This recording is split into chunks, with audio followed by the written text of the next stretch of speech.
You'll see the consent come up too. All right, let's get started. Yeah.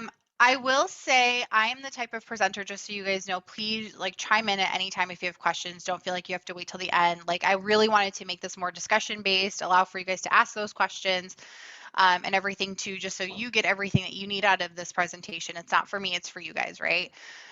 So please stop me at any time. And what I have is just like a few slides, just as a couple touch points, but I really do want to make this more discussion based, kind of share some stories and stuff like that, some real life stuff that you go through versus a Google search on HR. So I think it's one of those things, right?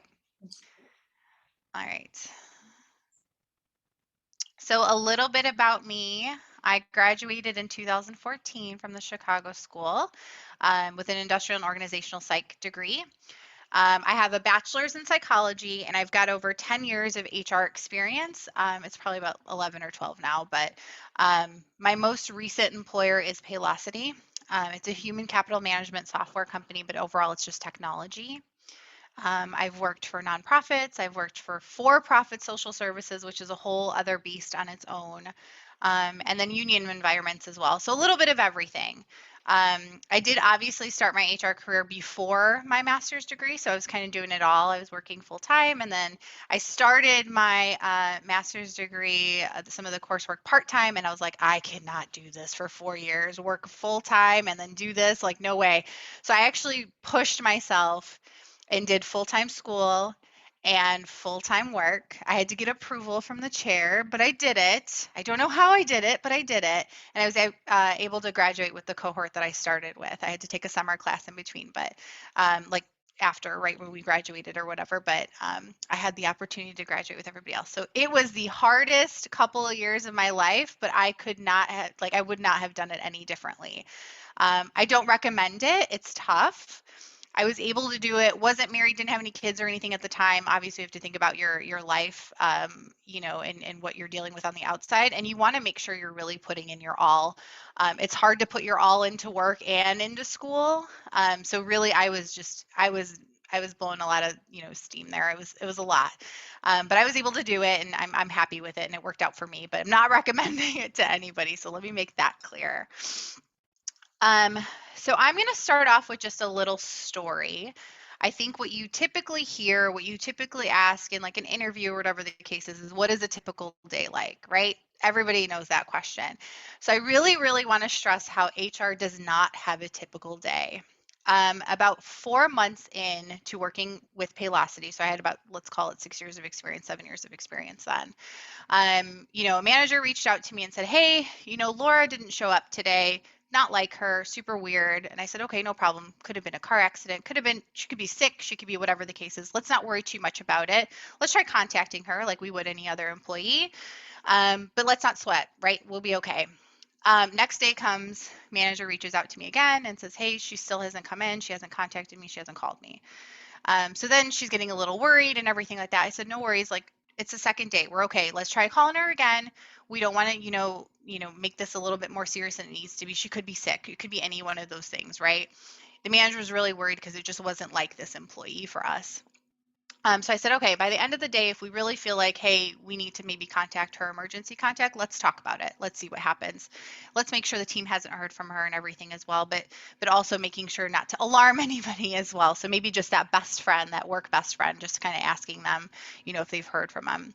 Typically what you will see is after 3 days of no call, no show, typically depending on, company's policy, we assume that the person has quit, that they don't want to come back, depending on the role and everything like that too. You won't see that typically at like a manager director level or anything, maybe some of those more entry level positions.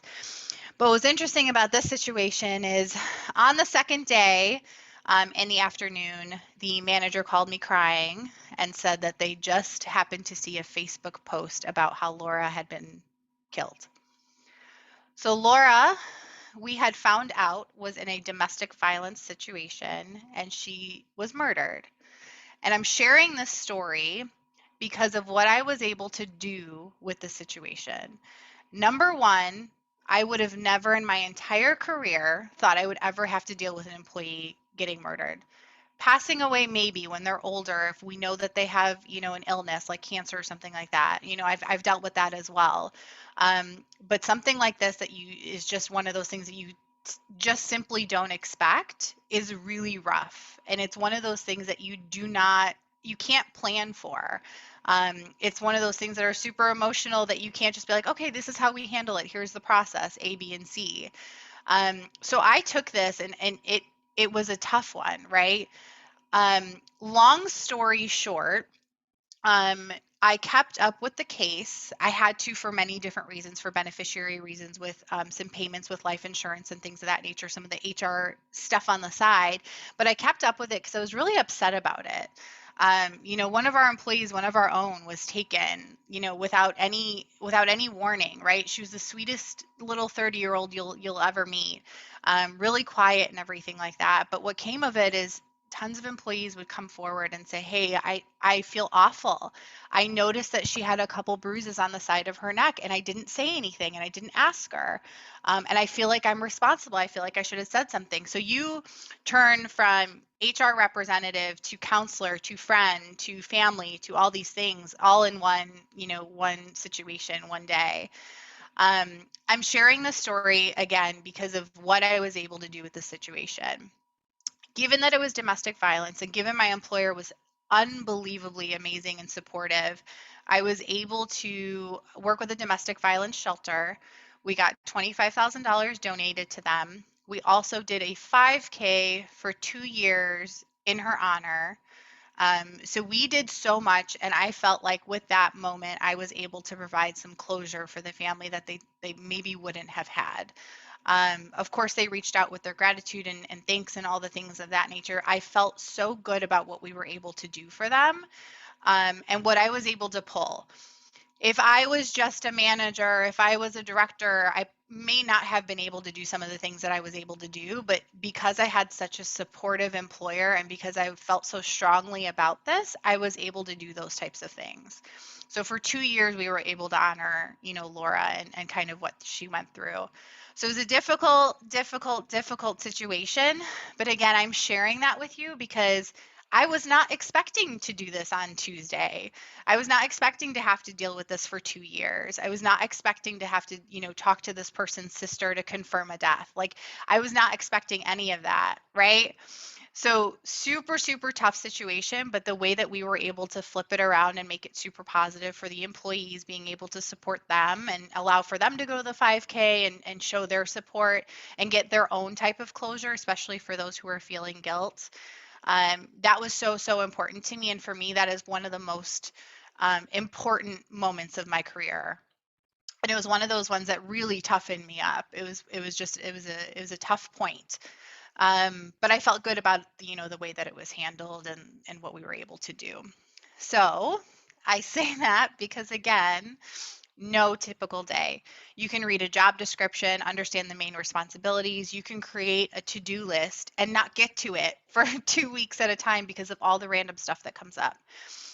Now, if you like that type of environment, HR is definitely for you. If you like those types of challenges, HR is for you. I've had situations where an employee had caught another employee, huffing on a Zoom call and fully falling asleep, right? And you have to be able to handle those types of things. There's some really, really tough situations. There's some amazing things that you're able to do. Passing on that offer letter for promotion, all those things that make you feel really, really good. I think what's my favorite part of HR in general is being able to ensure equity and fairness and make sure that people feel like people at work and not just a number or an ID. And I have the ability to do that. So that's why HR is so, so, so important to me. And I will never switch careers. Like, this is one of the things I definitely want to do. And I found my calling. And I'll tell you guys how I, eventually got there and everything. But you'll find that HR is not just that person in the corner that hires and fires people, right? So you have to think about all the stuff in between, right? The person that person is, they're also a person too at the end of the day, if that makes sense. Any questions on that? Yeah. Yeah, So please. that's, first of all, thank you for sharing. Yeah. That's probably still a very tough situation to speak on and everything. Absolutely. And that's amazing how you handled it. That's so great. I'm sure it did bring a lot of closure, so that's awesome. Yeah. But yeah, how do you get things done? I guess like how do you manage such a busy schedule when things do happen? Right, right. You have to plan. You have to try to plan. And yes, absolutely, I've worked a lot of hours and everything like that, but it also depends on the type of employer you work for. And we'll kind of talk about that too. You want to make sure you're really doing your research on your employer. And even looking at things like Glassdoor is always really helpful just to kind of find out what, different employees are saying. Is there work-life balance? Are you able to take time off? And the reason I say time off is I needed some recovery time after that. I needed to step back and say, "Oh my gosh, what just happened? Like we just Yeah. lost somebody. Like I have to go clean her desk." So yeah, it's tough, right? But what's really fulfilling again for me was being able to do that stuff, being able to provide that counseling, not specifically for me, but bringing in somebody to provide that counseling to our employees.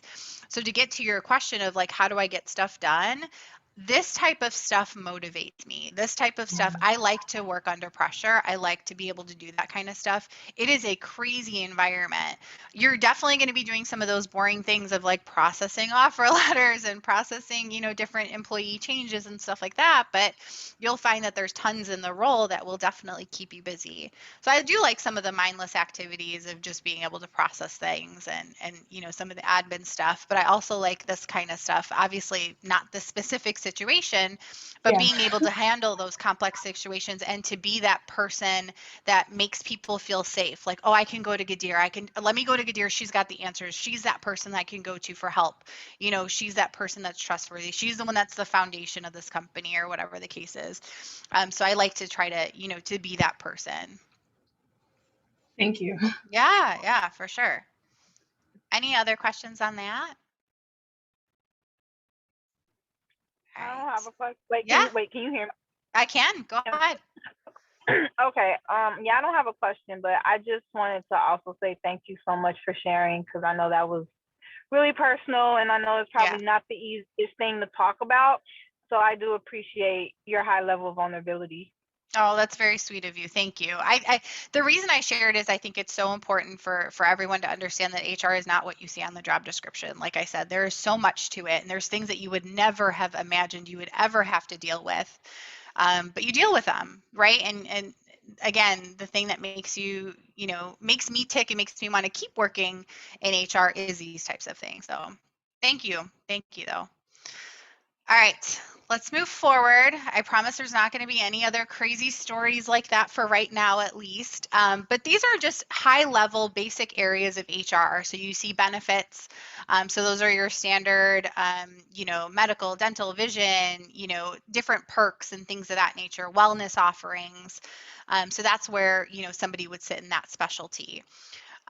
Whereas compensation is more around numbers, right? So data analysis on people, grading of jobs, stuff like that. So if you like to be that person that is really data driven, this is a a good area to kind of discover. Then there's the core HR, which is kind of what I'm in, and this is really just geared around the people, performance management, and things of that nature.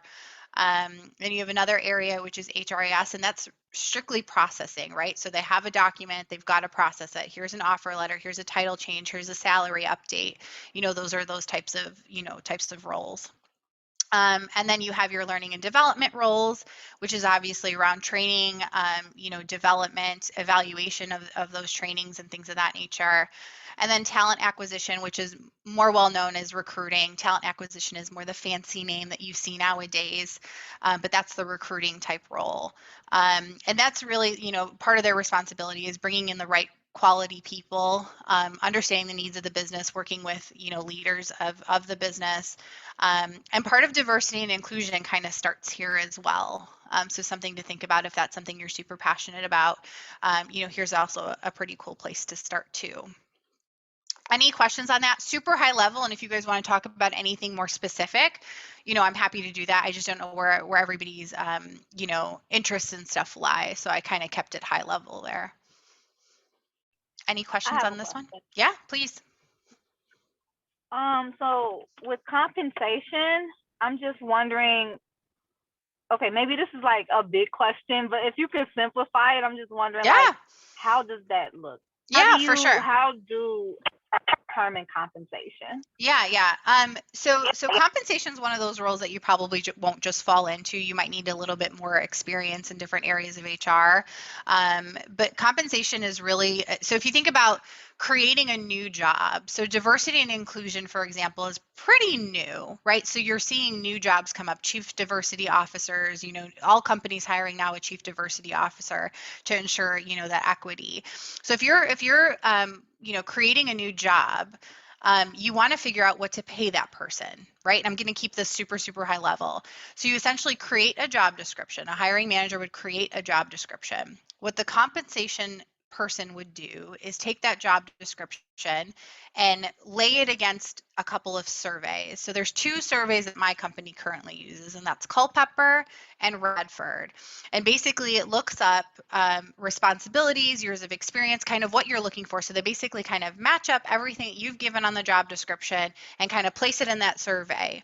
That survey will say, hey, this type of job with this type of responsibility, with if there were going to be a supervisor or whatever the case is, these responsibilities plus these years of experience, we're going to place this job between this salary and this salary. So it's helping determine kind of what that number looks like. Also, the compensation team sometimes will help with building those job descriptions. If you actually have no idea what the job description will look like, they can pull data from those surveys or whatever data source that they have to figure out, hey, this is how you put together a proper job description. This is exactly what's required to build this role and to make it successful. So again, super high level, but does that answer your question? It does. Thank you. Yeah, for sure. And that's like such a small part of compensation. So compensation does a lot of things. So if they wanted to do, they're the people that would be responsible for doing like a full data analysis on salaries across the company. Are we equitable? Are we paying people the right way? Are we paying women the same as we're paying men? Are we paying, everyone who's not white the same as people who are, so you get what I'm saying, obviously, with the diversity and inclusion piece. So that's where that person would come in. So they've got to be super, super, Excel heavy, super advanced with Excel and things of that nature to be able to kind of work on that. So if numbers are your thing, comp is your thing. Numbers are not my thing. People are more my thing. So that's why I'm on the core HR side. What other questions do you guys have on this one?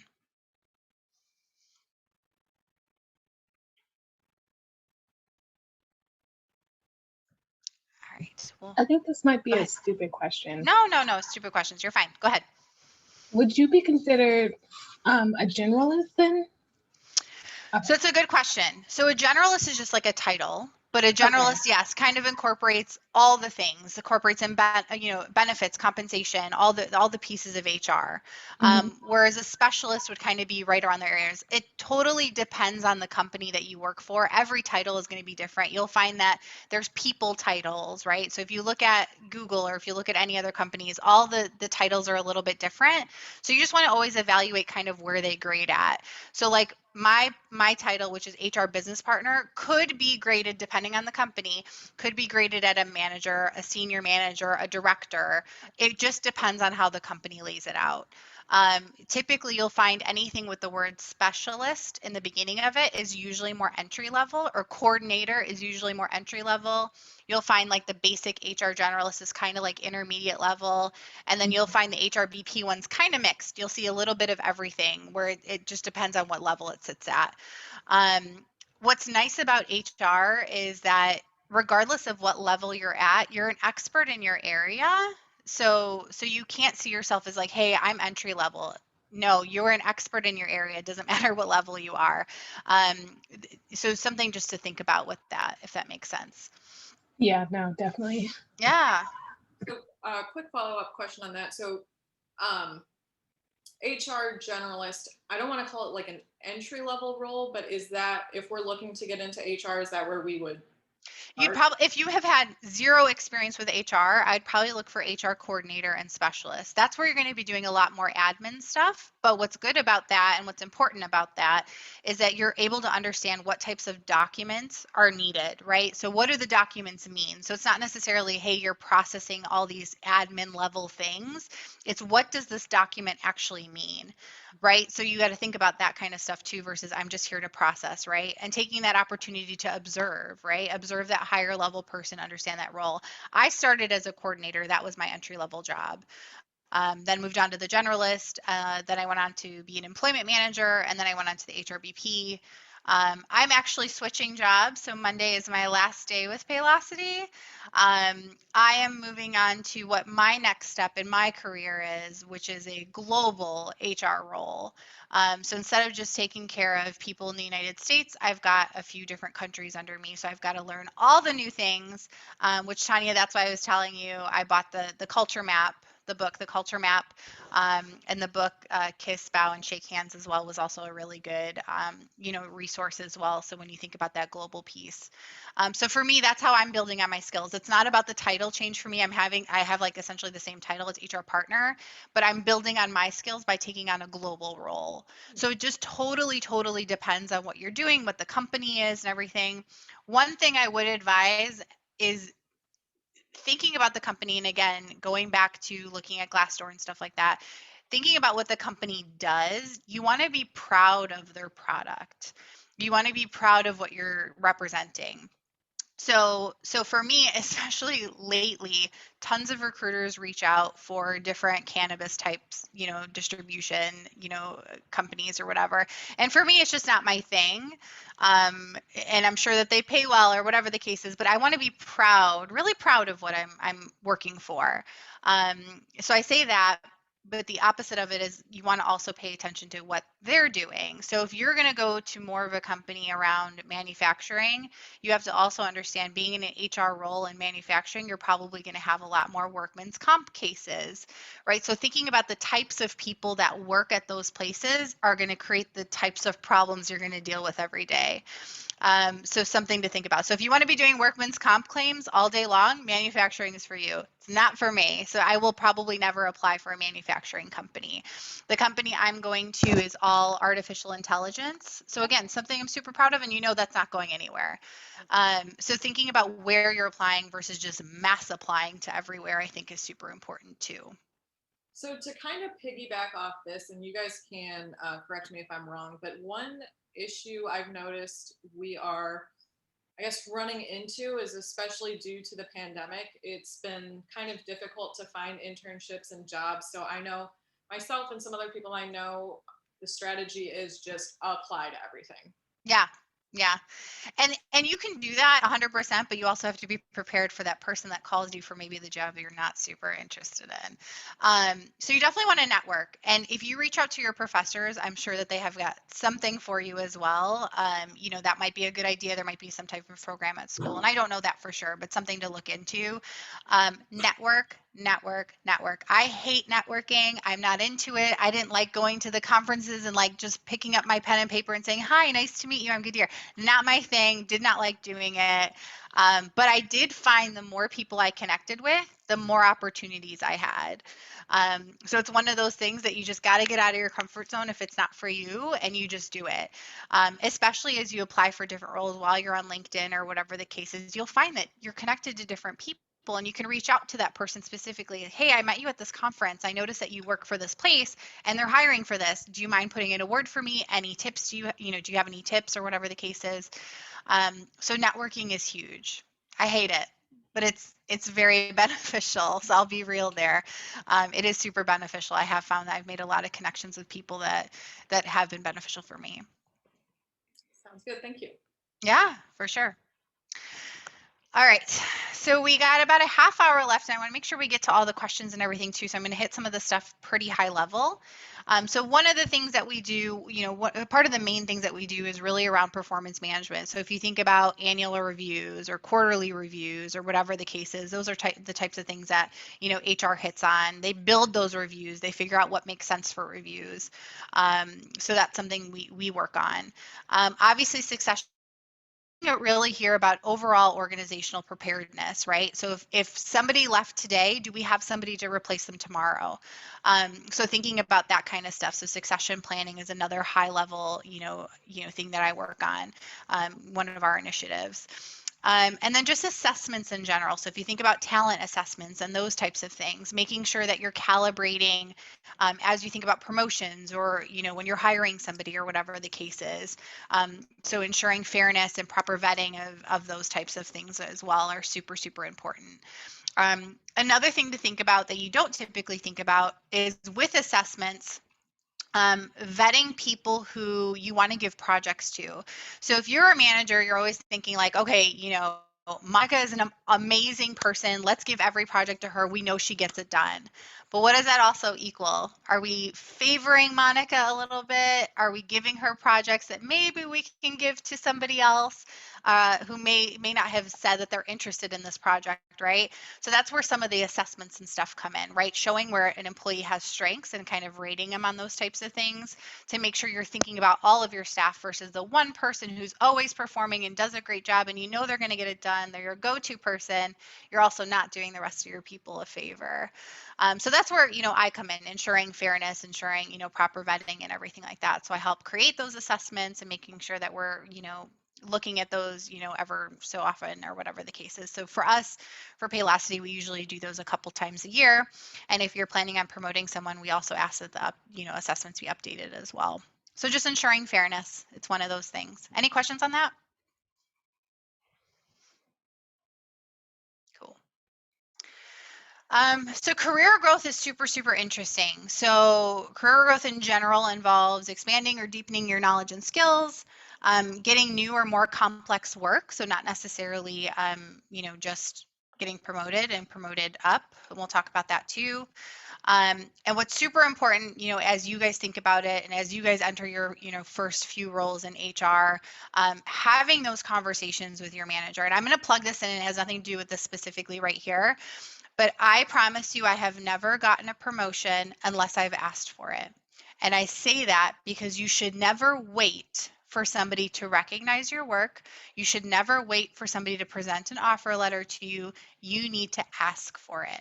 And I am not saying it like you knock on the door and say, hey, I'm ready for a promotion. But you create that separate brag list, essentially a Word doc or however you want to, a OneNote or however you want to do it, with all the projects and initiatives that you're working on that you can present to your manager and say, here are all the things I've done.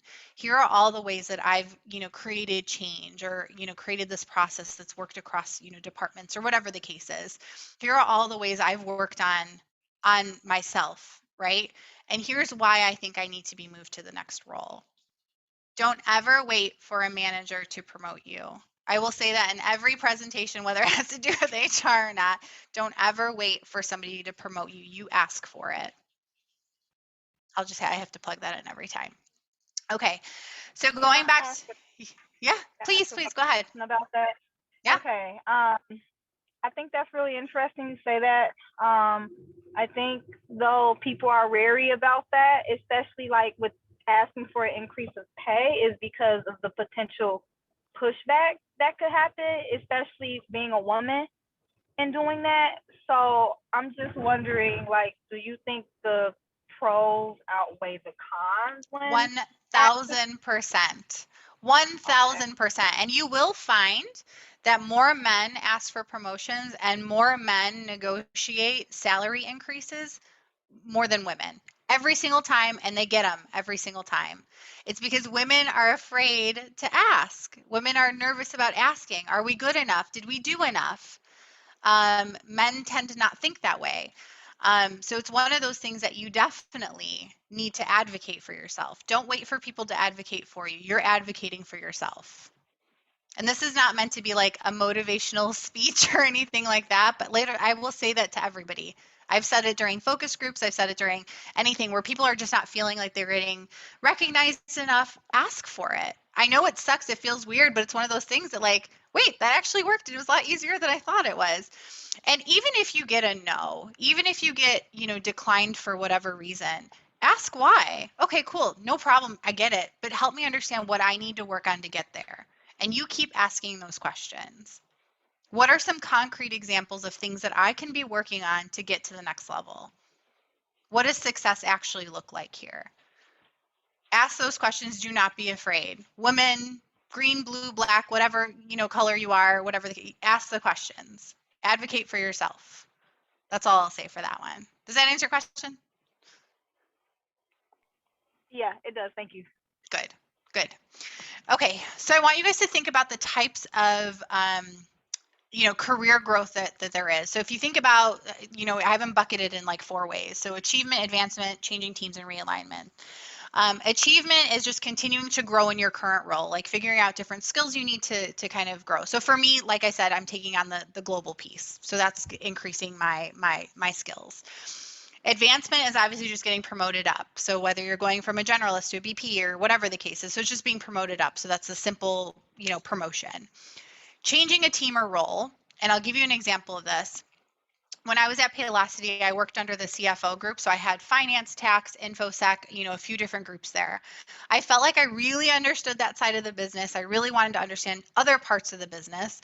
So for me, 4 years in, I decided to go support, of course, after interviews and things of that nature, I decided to go support product and tech.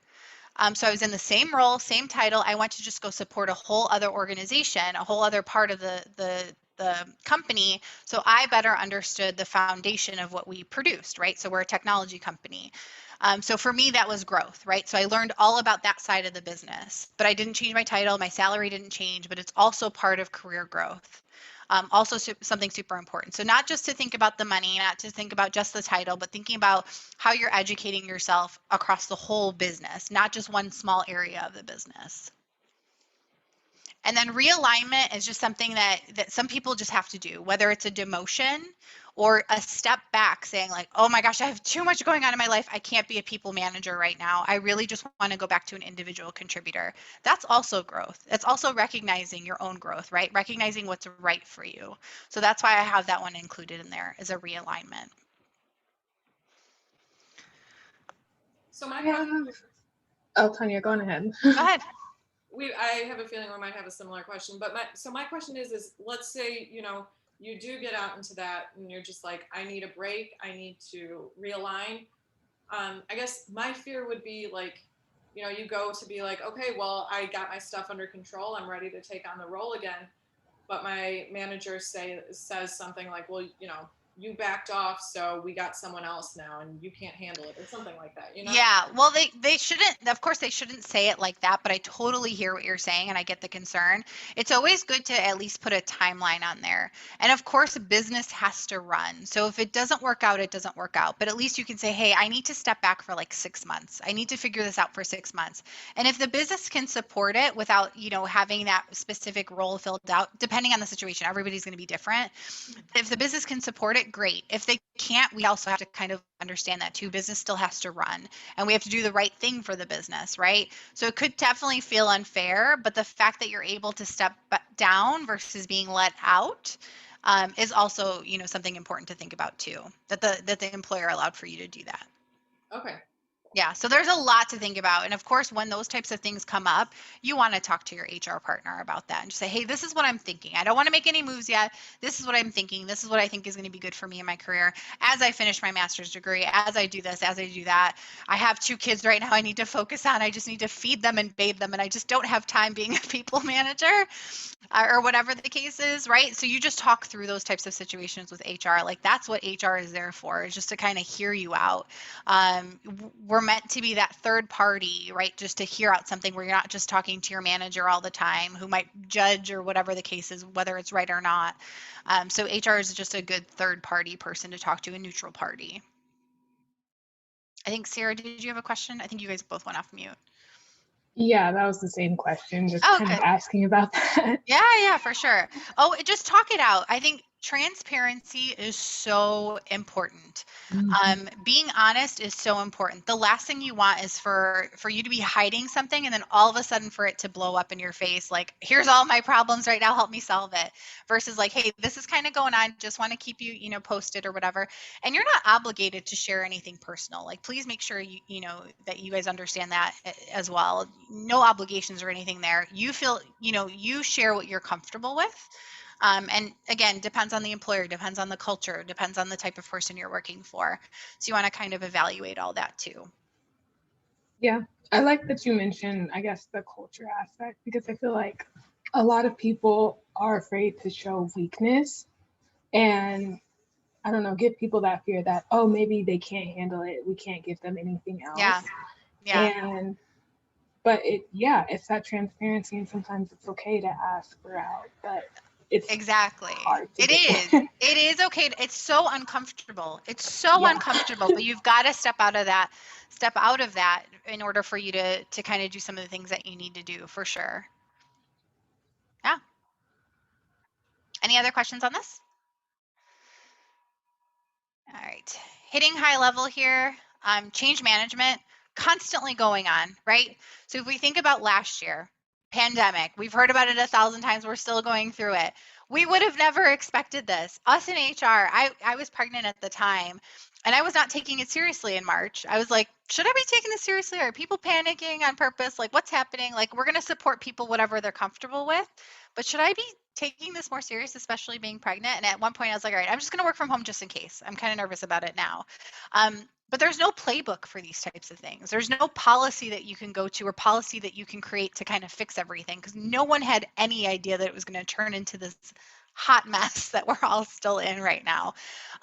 So with change management, that's like such a thing that doesn't happen very often. But if you think about the pandemic, you think about the social unrest that really, hit last summer, how does your company want to, handle those types of things? They have to take some type of position.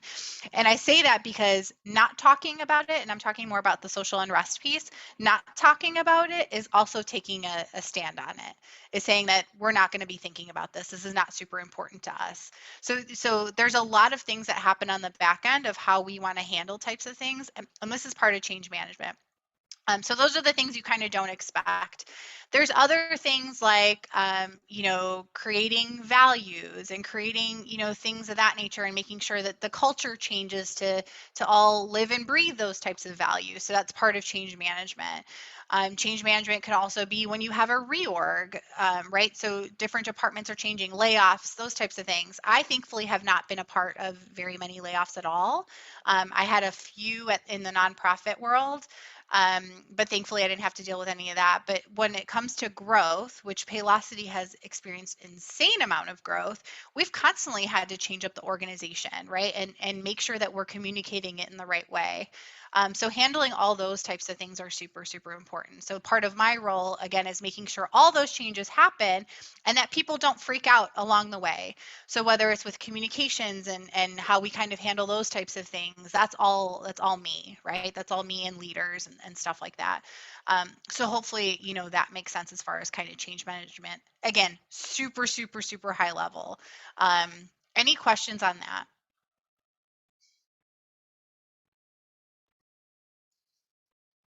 All right. We have about 20 minutes left. And Tanya pulled some questions that you guys had. So I want to make sure that we get to these too. So of course the question came up, like I told you, what does a typical day look like for you in HR? And I've told you what the typical day looks like. There's absolutely no typical day. How I went from HR coordinator to generalist and HRBP so quickly. I started in 2000, God, I don't even remember what it was, 2007, 8. As a direct support professional, what I did was I supervised kids who were in the DCFS system, supervised kids and their parents. So kids that got taken away from their parents. I supervised visits there. I was a psych major. It was super interesting to me. So sad, so hard, especially when we had to, part. And for me, I needed more. I was almost done with my psych degree. I just needed more. So I took it upon myself, like I said to you guys earlier, super important. I took it upon myself to start asking questions. What other roles are available here? What makes sense for what my education is around? So I went straight to the executive director and I said, hey, this is what I'm interested in. This is what I'm doing now. This is where I want to see myself here. So she said that and I asked about the HR role because I had obviously taken a peek. She's like, it's an HR generalist. You have no experience. I love that you're talking to me or whatever the case is. Unfortunately, it's not going to work at this time. I said, okay, cool. No problem. Let me go see what I need to work on my side. So that's when I started researching different things, right? In the meantime, we had hired a generalist who we then fired very shortly after that. And the executive director, because I asked, went straight to me and said, "Hey, we are going to lower the role to an HR coordinator. So guess what? You now qualify for it. Are you interested?" Went through the whole process of interviewing and things of that nature, had keys in my hands to my office that following week. So that's why I say don't ever be afraid to ask. That was the executive director. That was the top person of that company. I'm not saying you should always go to the CEO and things of that nature, right? So gauge what you should be doing in the most appropriate way.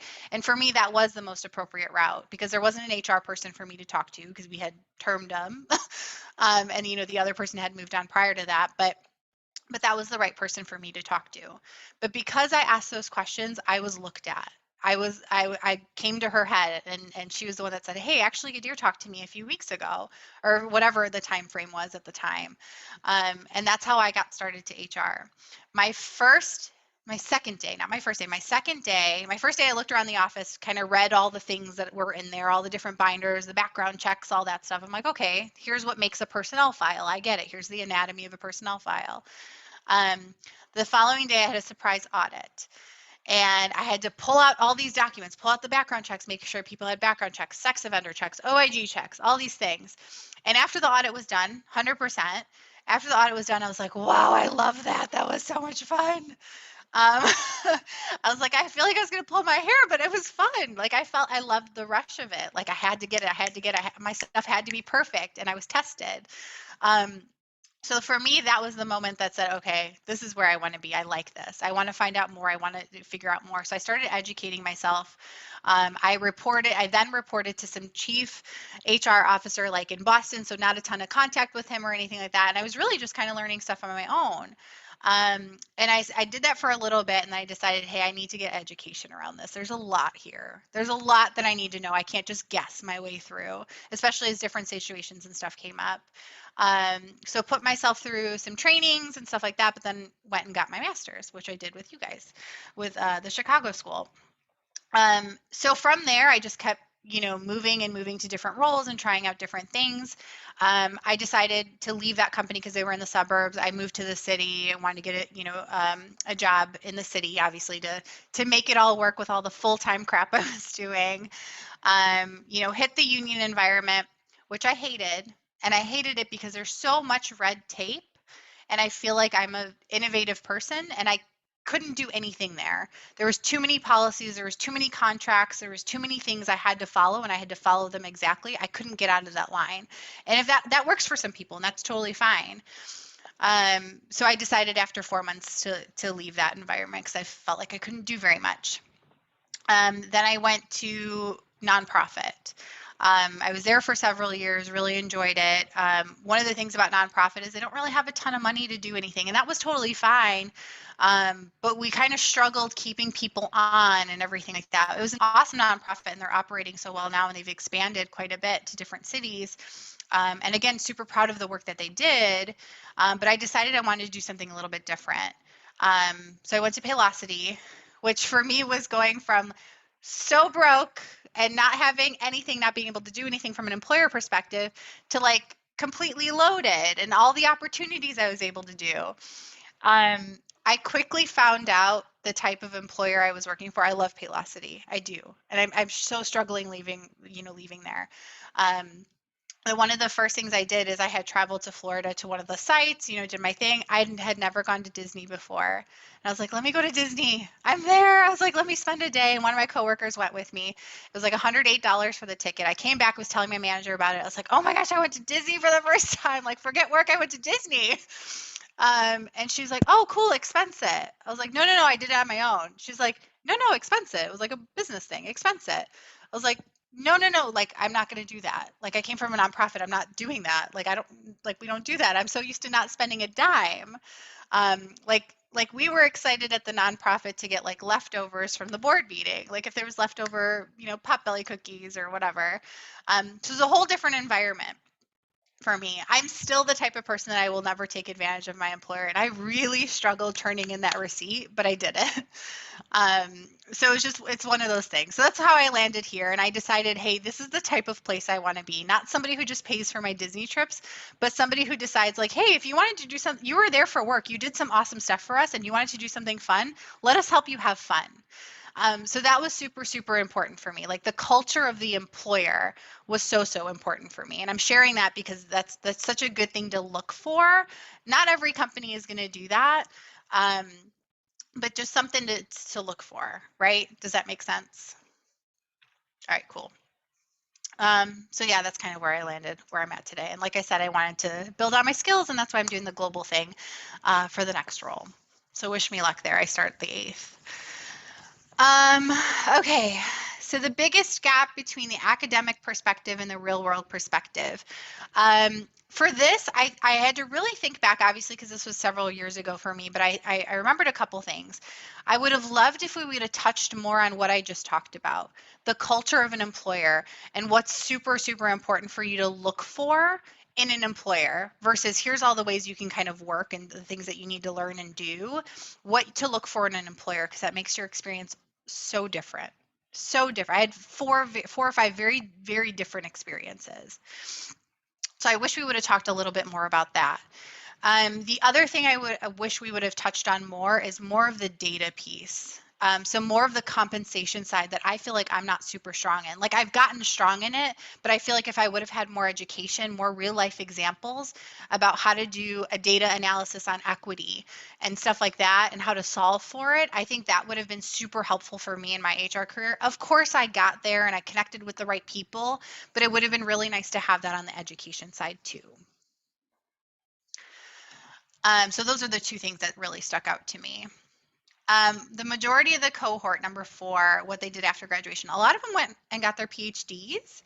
A lot of them had gone on to HR, talent acquisition. Several went to different places like Deloitte and Huron and things of that nature. So just a mixed bag of everything.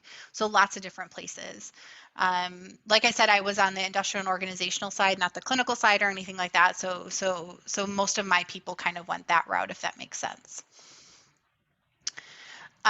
Number 5, if I could start my IO career off differently, what would you do? I said nothing. I wouldn't change a thing. I feel like I'm not saying this just to say it, like I feel very, very proud of where I am. I started off in HR so young. I was about 20, I think, when I got my first job, 21 maybe.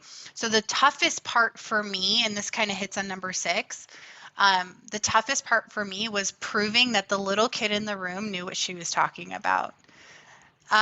So for me, I had to really, really prepare for meetings. I had to really make sure I knew my stuff, had everything I needed.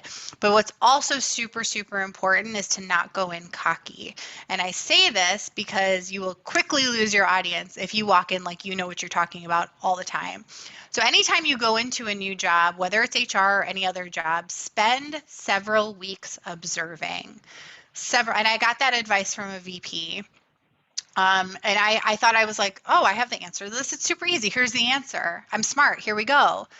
But at the end of the day, they didn't need that answer, that little answer I had, because I didn't know the history. I didn't know all the things that happened before that. So here I am giving my tips thinking I'm doing a great job, when in fact I kind of came off a little cocky. Like I should have stepped back and said, all right, let me observe, let me understand the full problem before I come forward and say, oh, I already know how to fix this. This is easy. I've got this. Right. So that's one of the biggest pieces of advice I've learned. It's a tough one to say, or an area of opportunity for me as a young HR person. But as I step back and I say, oh, that totally makes all the sense in the world. I should have really just sat there and observed first. Okay. And then, do you have any advice on how to land a job post-graduation? This is where networking comes in, like I told you earlier. So I think we touched on that one a little bit. Feel free to connect with me on LinkedIn, by the way. Find me. I'm happy to connect. If you find something that I'm connected to that you're interested in, just reach out. I'm happy to help solve for that. So please feel free to reach out. I'm almost done here. I do have one more plug. I did something completely out of my comfort zone, and I will tell you this is completely out of my comfort zone. It may not seem like it, but I tend to be able to like turn it on. But as soon as I'm done here, I'm like going to bed. These things are exhausting for me. But what's more important to me than me being exhausted and not enjoying these types of things is what you guys get out of it, or what I hope that you get out of it. I'm the type of person that loves to train and educate and stuff like that. And regardless of how I feel on the inside of just like the bubbles and the butterflies and all the things, I know it's important to other people, so that's why I do it. So I was asked to do a podcast, a short little podcast. It's 16 minutes for work, but it's something that's obviously available wherever you listen to podcasts. So I did this podcast, and it just launched a few weeks ago here, around supporting remote workers. I was asked to do the podcast. I was like, oh crap, no. And my hands are typing. Sure, of course I'll do it. So I'd love for you guys to listen to it, because I think it does have a few really, really good points in there, especially as you think about being a student during the pandemic, and some of the things to think about. And as you guys look for jobs, that there's a lot of them that are remote now, and maybe that's what you actually want to do. So taking a look at that. So I'd love for you guys to listen to that. And it's anywhere that you listen to podcasts. You just search for PCTY Talks, and I can have Tanya, of course, send that out if you guys need to. But it's called Supporting Remote Workers, and you'll see, all the good stuff there, and the talk I was forced to have. So hopefully you guys take a little listen to that, and hopefully you get something from that too. But any other questions? I wanted to make sure that there was time if you wanted to go over something a little deeper, or wanted to ask any other questions that sort of came up. Wanted to give you guys some time as well. Well, since you insist and you ask, I do have another question. Sure, yes. You mentioned that you are moving to a more global position, and I guess I'm just kind of curious how, and maybe you don't know too much about that since you're not in it just yet, but I guess how has HR really kind of changed, especially on a global level? Yeah. During a pandemic. You know what? I don't even know that answer yet fully. I definitely do not know that answer yet. I have to, and this is where I'm starting to kind of take the opportunity to educate myself. So like I said, I just bought that culture book. I inquired with the VP who I'll be reporting to. I said, hey, tell me what countries I'm going to be reporting to. Obviously, before I even started work, just shot her an email and said, hey, remind me what countries I'll be covering, because then I'd like to kind of just read a little bit. And so I've already started that relationship with her. So super, super important to think about that. But obviously, with everybody being remote right now, that was one of my first questions during the interview process. I asked if everybody else was remote, or was it just me? Because sometimes you're the person that's kind of left out if you're the only person that's remote. The entire HR team is remote, and the majority of the company is remote.